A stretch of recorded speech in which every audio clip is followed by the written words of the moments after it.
Енергетските власти во земјава накратко здивнаа, откако цените на нафтата на светските берзи почнаа да паѓаат по објавеното примирие меѓу Израел и Иран.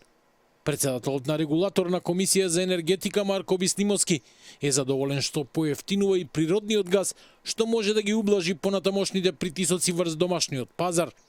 Иако дизелот во земјава поскапе за 7 денари во последните 2 недели, Бислимовски не очекува ова да влие на цените на другите производи. Речи се никогаш не имало овакви турбуленции на цената на нафтените деривати од драстично зголемување до драстично намалување во текот на еден ден, така да не очекувам дека тоа би се одразило на цените на останатите производи, бидејќи очекувам дека ќе има стабилизација во однос на цените и на нафтата, на суровата нафта, исто така и на природниот газ, и со тоа и на електричната енергија.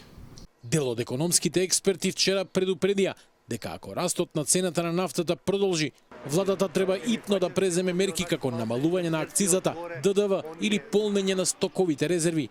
Според Бислимовски, некои од овие мерки веќе 3 години се системски решени и се применуваат. Како што растат цените на нафтените деривати, така се намалува акцизата, така да во тој дел за акцизата апсолутно е системско решение и не гледам тука причина да има и дополнителни промени.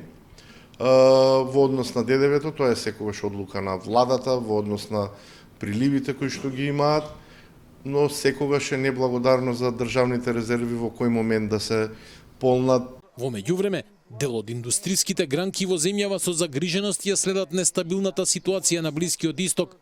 Компаниите со кои разговараше Телевизија 24 велат дека поради неизвестноста која се менува од час во час, се уште не можат да предвидат дали ќе има зголемување на цените на нивните производи.